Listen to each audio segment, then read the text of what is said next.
nome é Marcelo Zufo, eu sou professor da Escola Politécnica na área de Sistemas Eletrônicos. E eu atuo há 30 anos na área eletrônica. Eu sou professor da cadeira de Sistemas. Então nós, na área de Sistemas, a gente tem que ter uma visão abrangente e colocar tudo junto para funcionar. Particularmente a minha palestra de hoje vai ser a inovação em semicondutores e soluções de hardware.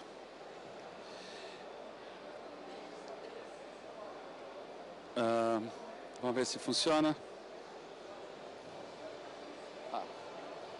Calma.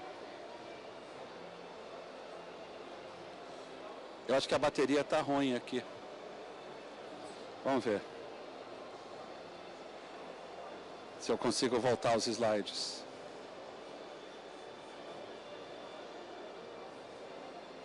Ok.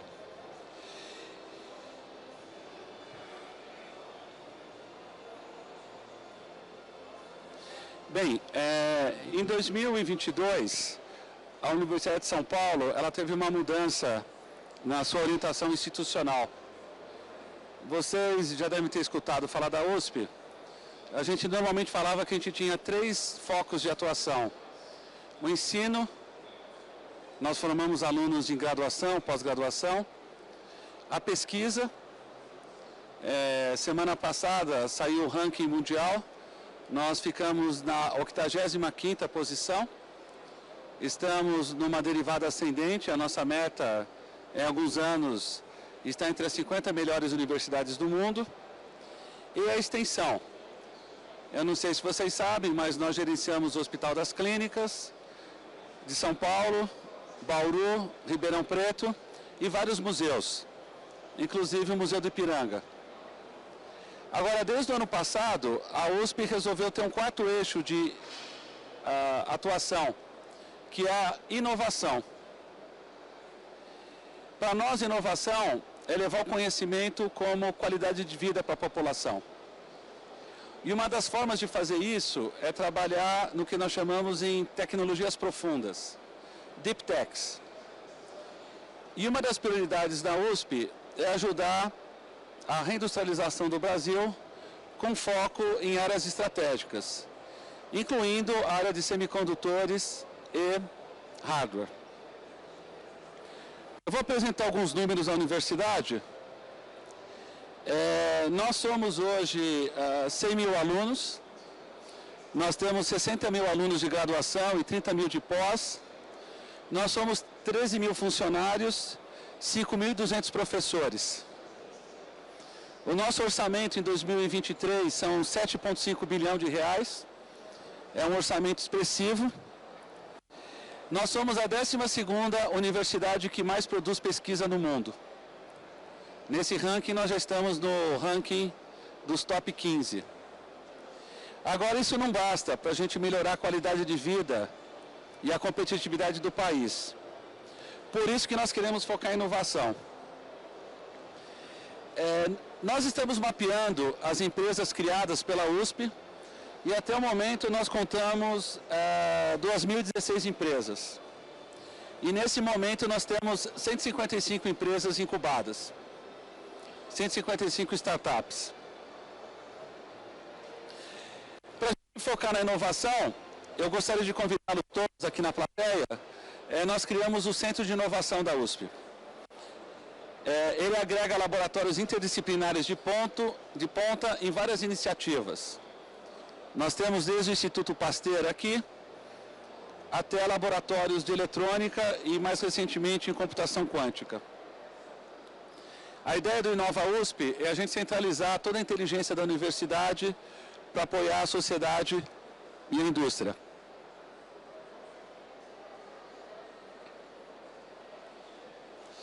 Bem, vocês já escutaram falar da escala TRL?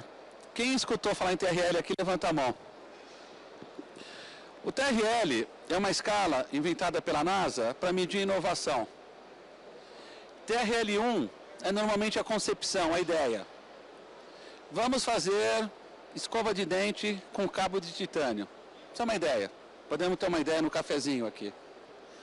TRL9 é o produto na farmácia da esquina.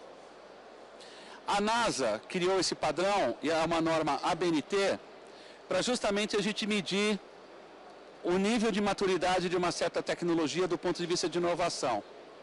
A USP, ela está adotando a escala TRL para definir o estágio de maturidade das suas pesquisas.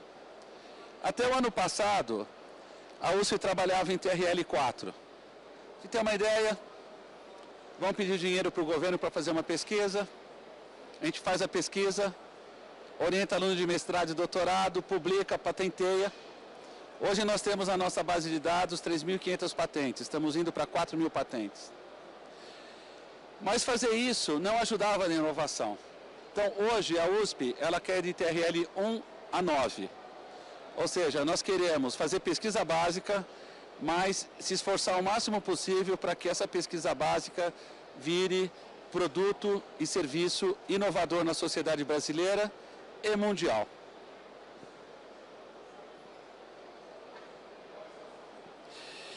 A USP, ela não é só no campus da capital. Nós temos hoje 28 pontos de presença no estado. Ribeirão Preto, Bauru, Piracicaba, Pirassununga, Ubatuba, São Sebastião, Itanhaém e vários pontos de presença na própria capital. Se a gente pegar todos esses pontos e todas as parcerias que a USP tem com as outras universidades paulistas, a Unesp, a Unicamp, universidades federais como o ITA, Unifesp, e a gente desenhar esse corredor que começa lá em Lorena e acaba em Ribeirão Preto, esse corredor high-tech responde por 45% da produção científica e tecnológica no Brasil. E eu sei que muitos dos senhores são empresários que têm empresas na região. Então nós imaginamos constituir esse grande corredor tecnológico com foco em tecnologia de ponta. Hidrogênio verde, hidrogênio turquesa, quantum computing, semicondutores, hardware, vacinas, indústria aeroespacial e outras tecnologias. E para isso, nós estamos adensando o nosso ecossistema. Nós estamos abrindo Inova USPs em Ribeirão Preto e São Carlos ainda esse ano. Está planejado Inova USP em Lorena e Piracicaba. Além disso, nós estamos articulando todas as nossas incubadoras, que, como eu falei para os senhores anteriormente, concentram, nesse instante, 155 empresas incubadas.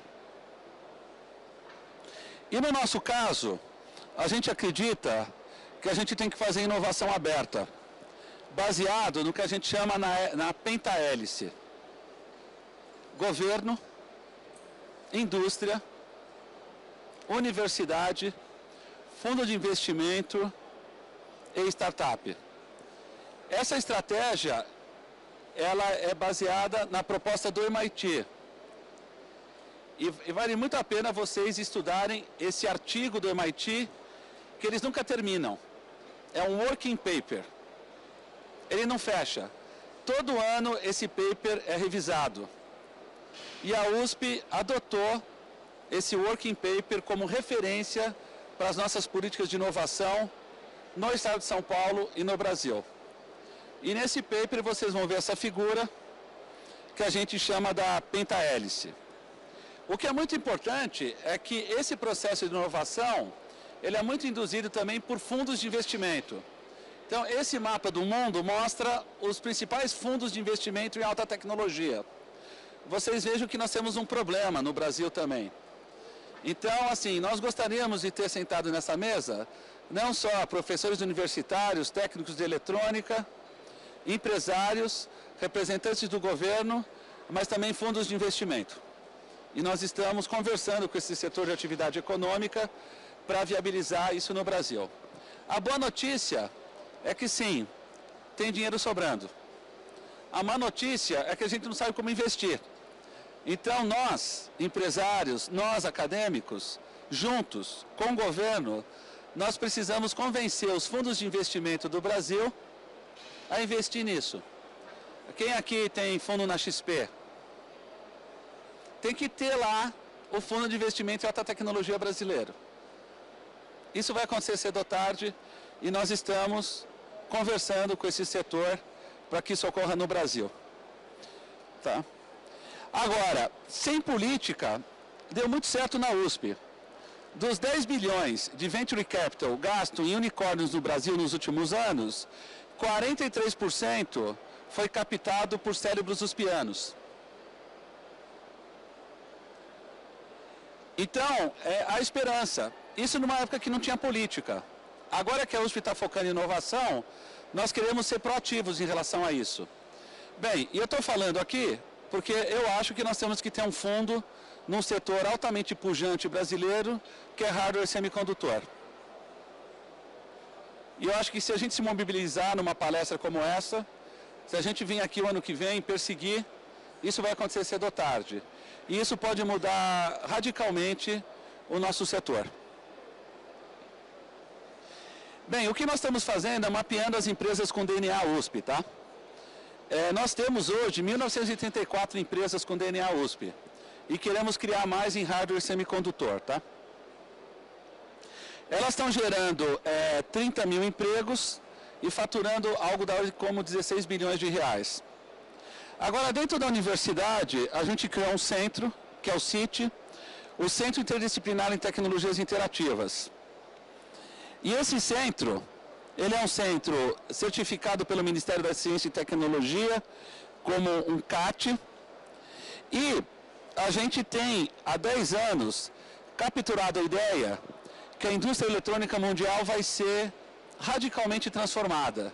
E com esse conflito Estados Unidos-China, vai acontecer mais rápido. O que isso significa? Toda a indústria até hoje, ela se organizou para fabricar isso. E é uma indústria organizada em camadas. Então tem gente que só faz memória, tem gente que só faz PCB, tem gente que só faz microprocessador, tem gente que só faz case. A gente acha que essa indústria vai mudar radicalmente. Em vez de ser uma indústria horizontal, ela vai se verticalizar.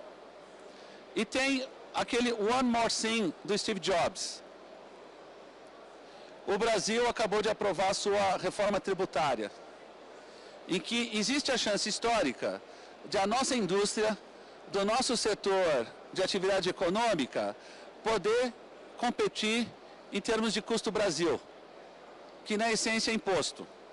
Se a gente conseguir ter imposto sobre o nosso setor de atividade econômica menos que 25%, ou idealmente menos que 20%, a gente compete de igual a igual com qualquer país do mundo. Então esses ingredientes, as transformações radicais, de como estão vindo as inovações nos processos de manufatura de chips, a reforma tributária e a alta demanda que o Brasil tem em hardware e semicondutores, pode criar as condições ideais para florescer na próxima década um próspero e virtuoso processo de inovação no Brasil. No nosso caso, acreditando que isso vai acontecer, a USP se organizou e criou um centro para isso. E a partir de agora, tudo que vocês virem aqui, a gente produziu, projetou e fabricou localmente. Bem, se a USP consegue fabricar e projetar, e nós estamos falando de tecnologias abertas, a gente acha que qualquer um pode também aqui, tá? O nosso principal papel é fazer a pesquisa, é desenvolver os processos produtivos e formar talentos. Lembrem-se que nos primeiros slides eu mostrei para vocês, eu tenho 100 mil alunos formados pela universidade. Só em termos de escolas de engenharia, nós somos 3 escolas de engenharia. A Escola Politécnica de São Paulo, a Escola de Engenharia de São Carlos e a Escola de Engenharia de Lorena. Os pilares para a gente desenvolver essa estratégia são plataformas integradas e abertas, hardware conectado inteligente e foco de atuação em aplicações de alto impacto econômico e social. Bem, o Brasil ele é um pouco isolado do mundo. Então a USP ela tem um forte processo de internacionalização e esse centro está conectado com 14 centros do mundo. Só nos Estados Unidos são 6 centros. Nós temos parceria com a Universidade de Berkeley, com a Linux Foundation, com a RISC-V Foundation, com a Universidade da Califórnia do Sul e com a Universidade da Califórnia em Irvine. Mais recentemente, outras universidades estão se integrando à nossa rede. Isso significa que qualquer parceria da USP com os senhores, ela vai ser estendida para todo esse universo de universidades no mundo.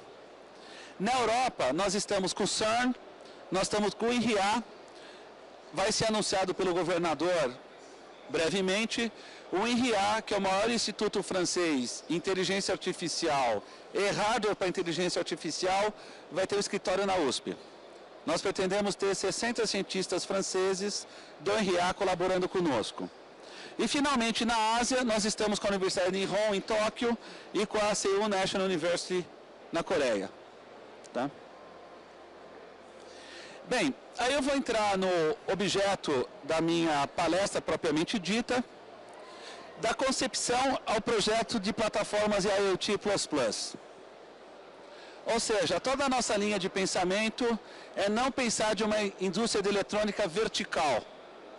Imaginar uma indústria de eletrônica vertical, não horizontal, desculpa, vertical, em que a gente possa eventualmente capturar todo o processo de valor. Se a gente capturar o processo de valor, nós temos os fundos de investimento do nosso lado. E aí nós vamos para o mercado mundial. O que significa IoT++? A IoT++ é a nova geração de IoT. Vocês lembram, todo mundo sabe aqui o que é a lei de Moore. A eletrônica, ela dobra a sua complexidade a cada 18 meses. Isso significa para tudo. Para o Mega Blaster processador de última geração na nuvem, mas ele se aplica também ao mais miserável e desprezível hardware IoT. Então, o que a USP está falando? Daqui a alguns anos, nós vamos ter ChatGPT rodando em IoT. Isso está acontecendo. Então, a inteligência artificial que roda na nuvem, não se preocupem, vai rodar nos dispositivos mais simples e miseráveis que vocês vão encontrar por aí. Por exemplo, esse anel IoT, eu tenho um processador de 32 bits. Hoje, a inteligência artificial roda na nuvem, mas eu aposto com os senhores um jantar no Rubaiá. Porque a lei de Moore vale há 6 décadas e vai continuar valendo pelas próximas 4 décadas. Nós vamos ter inteligência artificial com processamento de altíssima performance e baixíssimo consumo de energia em dispositivos absolutamente convencionais, ordinários e corriqueiros. E é aí que se concentra a grande proposta de valor e riqueza que pode ser capturada pela humanidade. Contexto atual de IoT e semicondutores. Mercado mundial, 500 bilhões, 30 bi na América Latina. É um mercado que pode crescer muito. O potencial de crescimento na América Latina é espetacular. Hoje nós falamos de bilhões de dispositivos. Então, eu estou indo para a Universidade de Berkeley daqui a 2 semanas. A grande discussão nossa é quando a humanidade vai ultrapassar o volume de 1 trilhão de dispositivos. Nós acreditamos que será entre 2025 e 2028. E lembre-se, esse 1 trilhão de dispositivos, eles são conectados, eles são inteligentes e a lei de Moore está valendo. Então, ondas sucessivas de inovação vão ocorrer sucessivamente na próxima década. E o Brasil, ele tem um problema grave. Nós temos um déficit muito grande. Qual que é a notícia boa do déficit brasileiro? É demanda. Pessoal, a economia do Brasil é a 5ª maior do mundo em eletrônica. É a 5ª maior do mundo. Então nós temos que transformar esse déficit em superávit. Como que a gente vai fazer isso? Inovando. Com ondas sucessivas de inovação. E por causa disso, nós precisamos fortalecer a hélice tríplice. Nós precisamos ter governo, universidade e indústria juntos, como qualquer país sério do mundo. E felizmente agora a Universidade de São Paulo está com vontade de fazer isso e a gente imagina inspirar todas as outras universidades no Brasil a fazer a mesma coisa. Bem, nós estamos com um problema de reestruturação das cadeias globais de suprimento.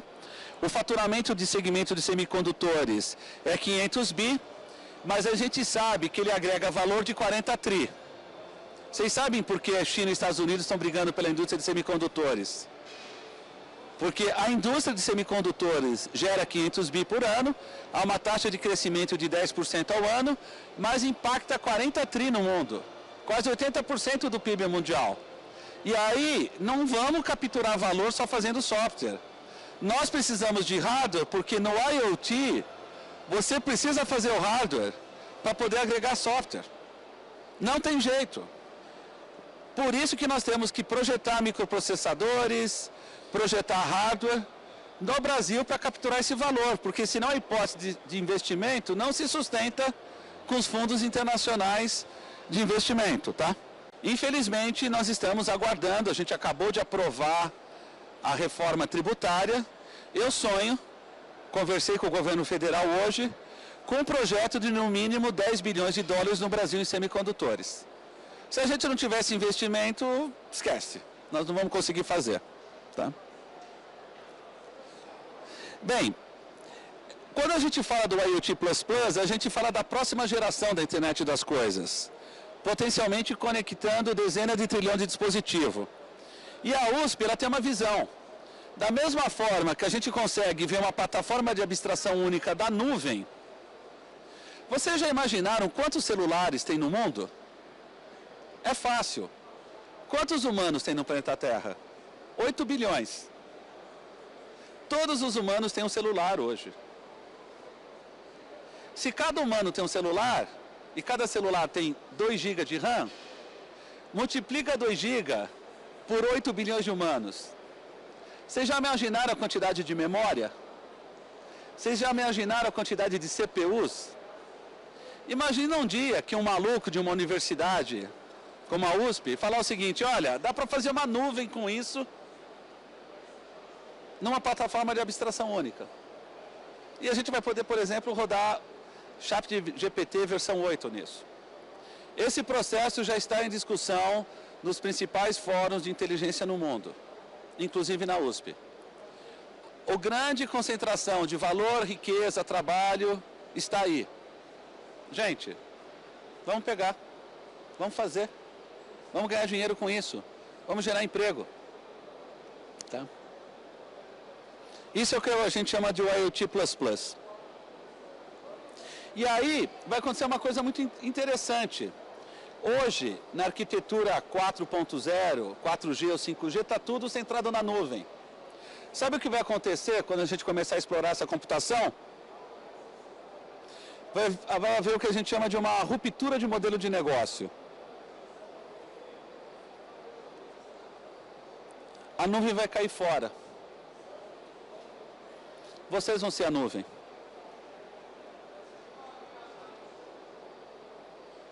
Isso vai acontecer quando a quantidade de computação for tão grande e você vai ter tanta inteligência de borda e você vai vir com legislação de propriedade de dados, LGPD, não vai fazer sentido mais botar os dados na nuvem. E a nuvem vamos ser nós. Tá? Agora, isso vai mudar radicalmente de como a gente vai fazer eletrônica. E essa é a grande oportunidade do Brasil.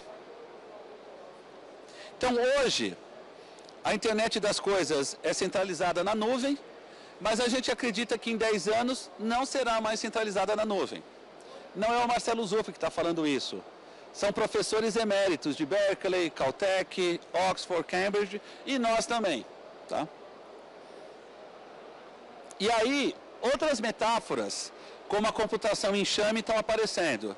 Eu não vou discorrer muito sobre isso, porque a minha palestra é sobre hardware, mas sim, na USP, nós estamos fazendo um sistema operacional para computação enxame.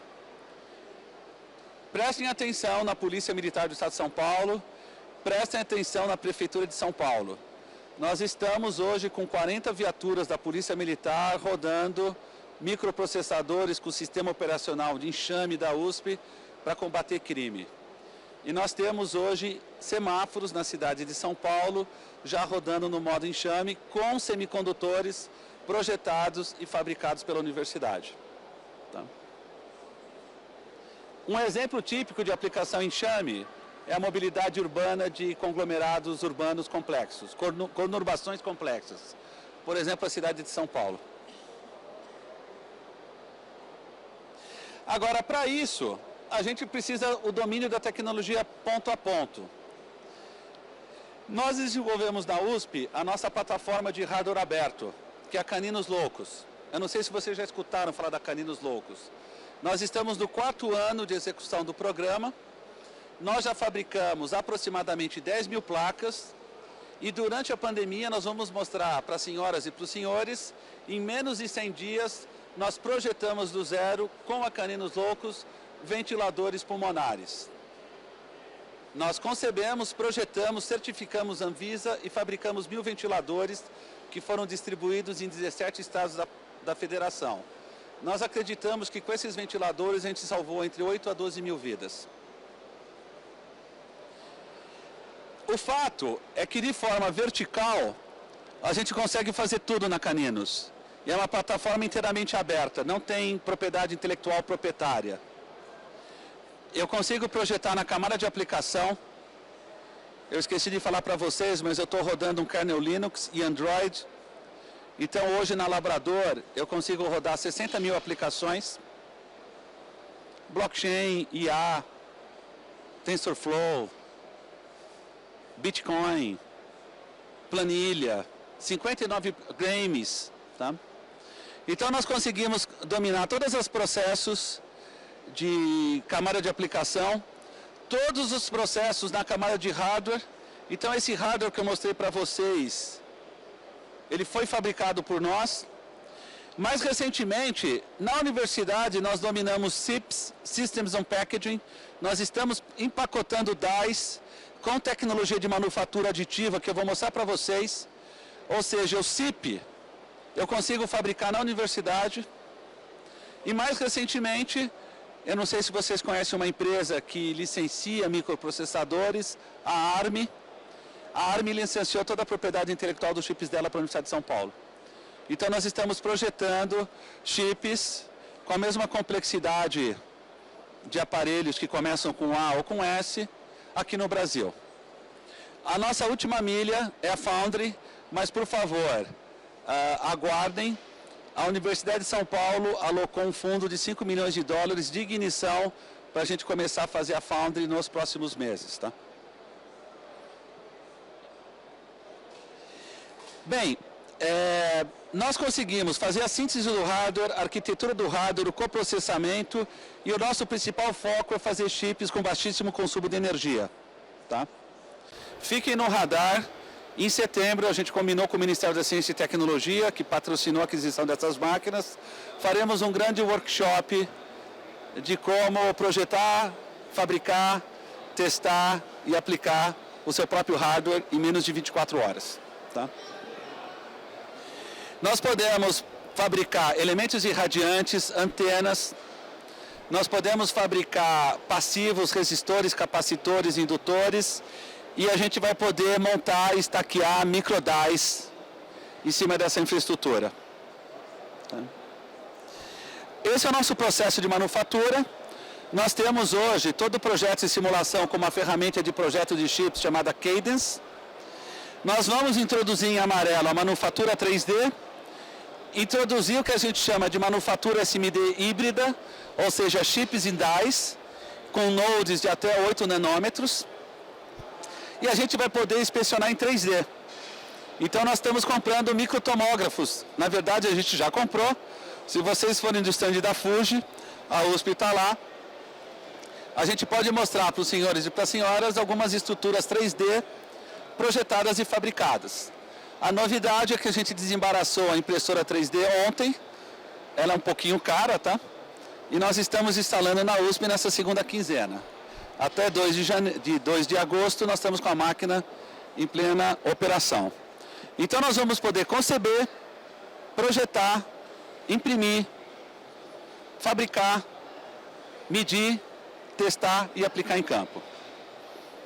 E nós acreditamos que nós vamos conseguir fazer esse processo em questão de horas, tá?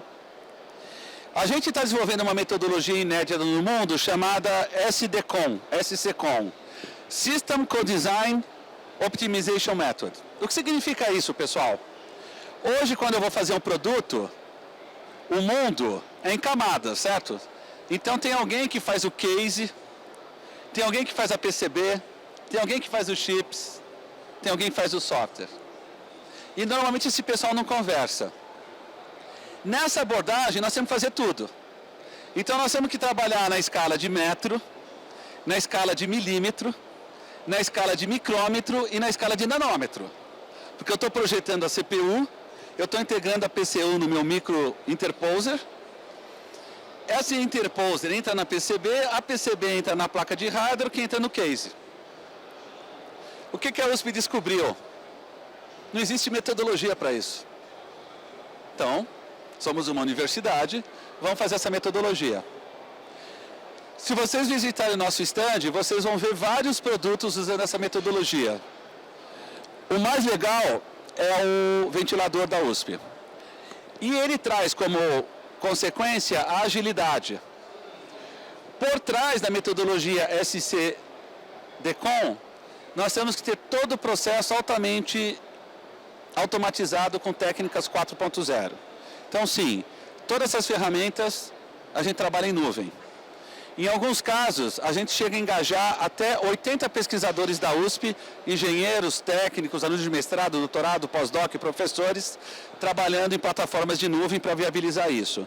Então, todas as nossas máquinas, nós temos uma linha Panasonic SMD, está tudo virtualizado e tudo integrado com as ferramentas de projeto, simulação, concepção, impressão e validação. Tá? O exemplo típico da metodologia SDCOM foi os ventiladores Spirit. Tá? Em março de 2020 veio essa preocupação. Esse é o nosso protótipo, fizemos em 3 semanas. A partir do protótipo, a gente em 100 dias produtizou, certificou a Anvisa, certificou em metro, certificou na Anvisa, já falei, e fabricamos 1000 ventiladores. 100 dias, pessoal. Isso porque a gente não tinha ainda a tecnologia de impressão 3D de microcircuitos. Com essa tecnologia, a gente acha que vai baixar de 100 dias para 18 dias. Porque o nosso gargalo foi a certificação das PCBs, tá? Que nós demorávamos 3 semanas para criar uma PCB nova. Com a impressão dessas PCBs em questão de horas, nós vamos baixar o processo de 100 dias para 18 horas, tá? Aqui está a nossa escala. Então, 15 de março a gente iniciou o projeto, 13 de abril a gente testou em animais, 16 de julho a gente testou em humanos. Lá por setembro a gente conseguiu a aprovação Anvisa, aí nós começamos a fabricar em escala, tá? Mais recentemente tem uma novidade, sim, a Labrador hoje ele é 5G. E a gente fabricou as placas 5G com impressão aditiva microeletrônica. Nós temos uma Labrador operando em 5G com capacidade de download de 1 gigabit por segundo.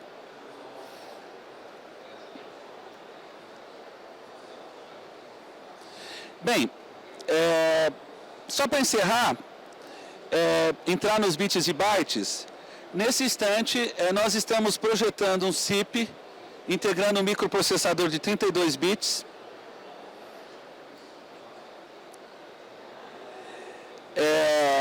Eu vou falar um pouco de como a gente está empacotando esses sistemas. Então, na integração de microeletrônica, nós temos o DAI, o SiP, o módulo e a placa. Nós vamos mostrar como a gente está fazendo isso. Tá? Nós estamos usando uma tecnologia de SiP 3D. Então, nós não estamos usando mais estruturas planares, mas nós estamos empacotando em 3D os DAIs. Aqui nós estamos fazendo encapsulamento com máquinas híbridas com passo de 20 micra. Agora, com a impressão 3D em microeletrônica, a resolução de deposição é 200 nanômetros. Então, o que é muito interessante é que essa é uma PCB típica E com manufatura eletrônica, nós temos o que a gente chama de uma estrutura Full 3D. E eu posso, nessa estrutura Full 3D, montar os meus pedacinhos de silício dentro dela, estaqueando em 3D. A resolução mínima é da ordem de 50 nanômetros. E a partir disso, eu quero 200 nanômetros, 4 camadas. Eu quero 1 milímetro, X camadas. E a PCB, ela passa a ser um negócio totalmente 3D. E o que é mais louco de tudo, é que some os resistores, os capacitores e os indutores. Porque eles passam a ser estruturas impressas na própria placa. E o que é muito interessante, que eu posso fazer tudo em Full 3D em questão de horas. E aí eu vou numa grande fabricante, numa Contract Manufacturer, e eles não têm a estrutura Full 3D. Eu consigo dar um passo atrás e em questão de horas gerar uma versão 2D ou 2D e meio. Então eu consigo navegar por essas tecnologias de uma forma muito ágil. Mas o mais importante de tudo é que eu consigo validar um protótipo em horas agora. Mesmo numa situação que aquele componente não exista no mercado. E aí eu simplesmente impresso, tá? Então esses são alguns exemplos, tá? De circuitos microimpressos, tá?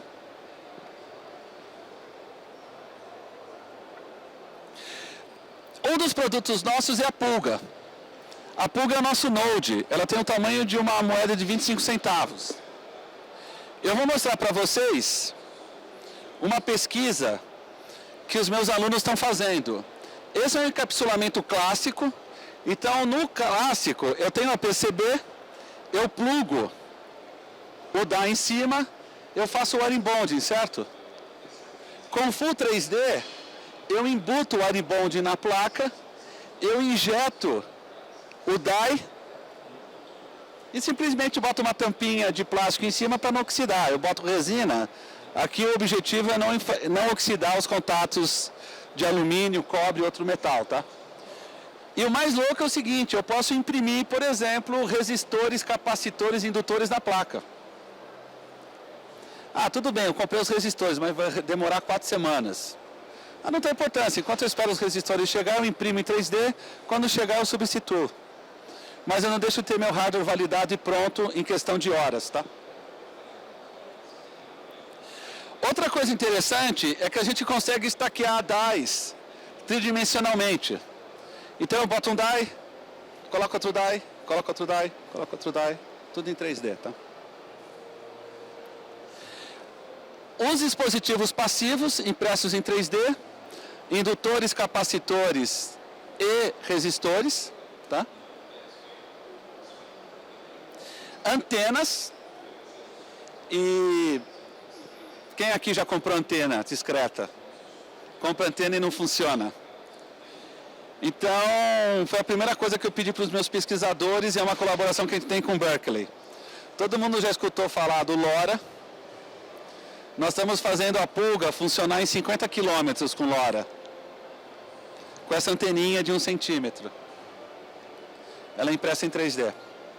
Eu consigo dominar todos os parâmetros eletromagnéticos e irradiantes de um projeto de antenas para conseguir fazer uma antena super eficiente. Eu não preciso comprar antena. Ela foi impressa em 3D.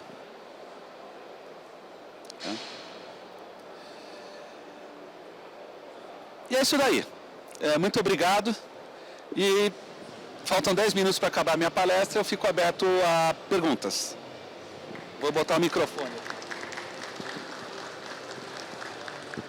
Outra coisa importante, toda essa infraestrutura está disponível num laboratório aberto na universidade.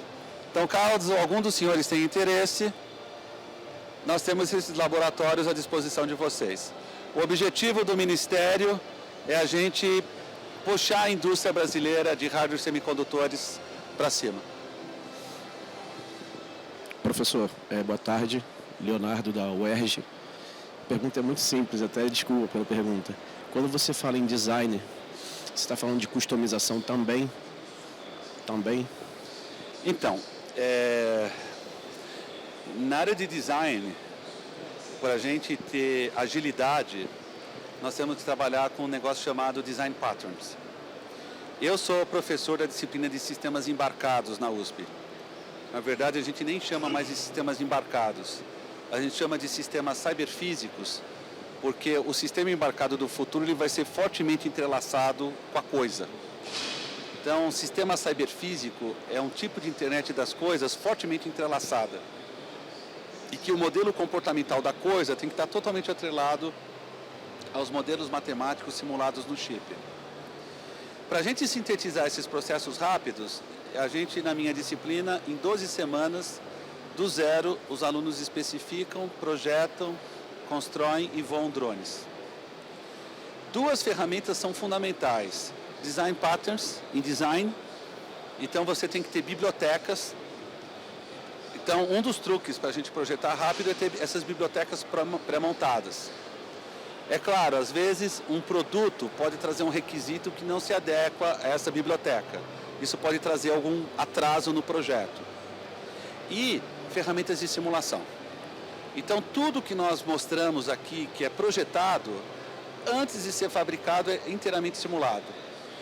O nosso ventilador, antes da gente testar na Anvisa, nós tínhamos toda a simulação dele, inclusive do paciente. Nós agradecemos a Embaixada Americana. Ela doou para a USP um simulador de $300 mil. Esse simulador simulava pacientes com Covid.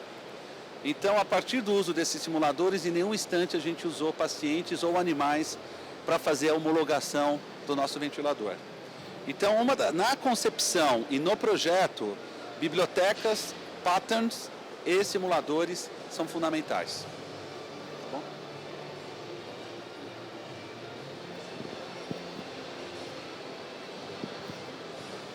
Professor, boa tarde. Elian da UFMT. Eu gostaria de ter uma ideia um pouco melhor de como a USP, em convênio tanto com o governo federal, o governo do estado de São Paulo, tem o planejamento de expandir isso para as universidades mais distantes, né, conforme do centro-oeste e norte do país.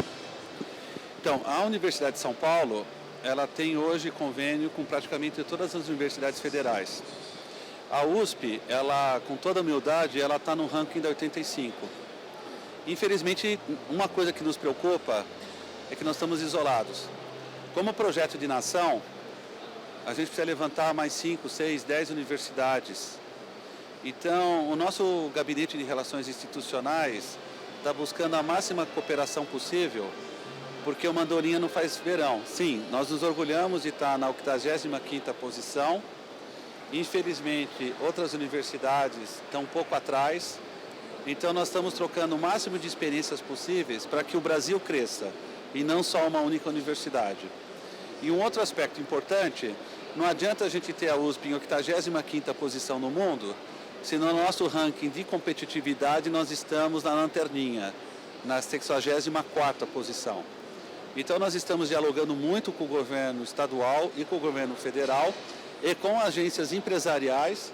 Então, nós acabamos de assinar um termo de cooperação com a ABINE, com a ABS, com associações empresariais, com a CNI e com a Fiesp. As nações que vão mais rápido na inovação são nações que são mais integradas, indústria, universidade e empresa. Infelizmente, sobre esse aspecto, nós estamos encaminhando, nós estamos engatinhando no Brasil. Até recentemente, quando a universidade procurava empresa, queria parceria para ter projetinho de pesquisa. Não. A universidade, junto com a empresa, junto com o governo, tem que superar essa fase e nós temos que ver a competitividade, o bem-estar e a inovação do país. Então, nós estamos mudando essa atitude e quando a gente fala que a USP está focando em inovação, nós estamos usando recursos próprios do orçamento da universidade para fazer inovação junto com a empresa. Porque é assim nos lugares onde deu certo. Acho que é isso, né? Mais alguma pergunta? Bem, eu vou estar a semana toda aí. Nós estamos no stand da Fuji.